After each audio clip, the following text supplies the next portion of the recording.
গুরুপত্নী তারা তাকে সে হরণ করেছিল।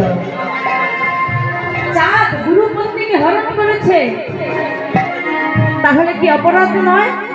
কত বড় অপরাধ করেছে। গুরুর পত্নী তারাকে হরণ করেছে, তারার প্রতি আকৃষ্ট হয়েছে, তাকে হরণ করে নিয়েই চলে গেছে।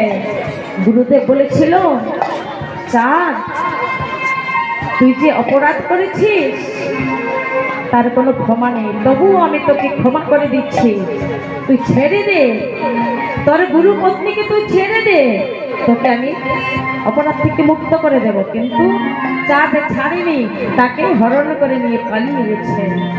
তার সংঘর্ষে একটি সন্তান হয়েছে, যার নাম বুধগ্রহ। জিওগ্রাফি অ্যানালাইসিস করলেই বুঝতে পারবেন কতটা সত্য কিনা মিথ্যা। তাহলে দেখুন কত বড় অপরাধ করেছে। গুরু কি অভিশাপ দিয়েছিল? কি অভিশাপ দিয়েছিল?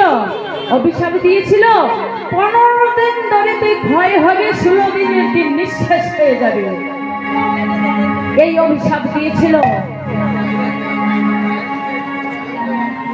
শুনতে পেয়েছেন 27 জন রমণী যে তার স্বামীকে গুরুদেব অভিশাপ দিয়েছে, তার অপরাধ করেছে, অপরাধের জন্য তাকে অভিশাপ দিয়েছে।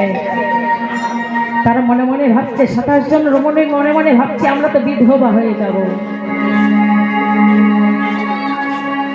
তখন কি করছে? 27 জন রমণী স্বামীকে বাঁচানোর জন্য তারা কি করেছে? আমাদের ঘরের যদি কেউ অসুস্থ হয়ে পড়ে তাহলে আমরা কি করি? যে যেখান থেকে বৌদ্ধ কবিরাজ বলবে আমরা ছুটে যাই তাকে ভালো করার জন্য, তাই তো? 27 জন রমণী কি করছেন? তার পতিদেরকে বাঁচানোর জন্য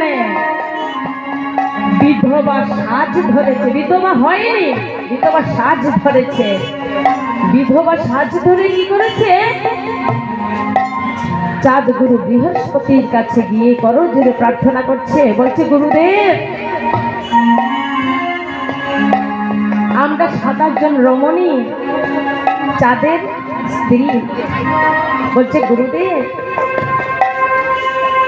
অপরাধ করেছি আমাদের পতিদেব, কিন্তু আমরা কেন বিধবা হব বলুন? গুরুদেব তো বুঝতে পারেনি, সে ছলনা করে এসেছে স্বামীকে বাঁচানোর জন্য, সে ছলনা করে এসেছে, বিধবা সাহায্য করেছে, বিধবা হয়নি কিন্তু। আর এদিকে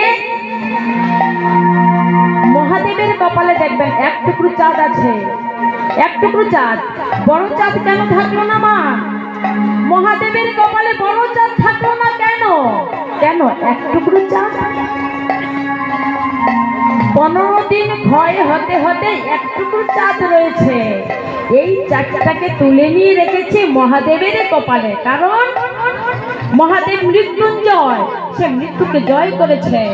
যে যত অভিশাপ দেখ না কেন, যদি মহাদেবের কপালে সেই চাঁদটা তুলে রাখে তাহলে কোনো অভিশাপ লাগবে না। নিতাই গৌর হরি বল, হরি বল, হরি বল।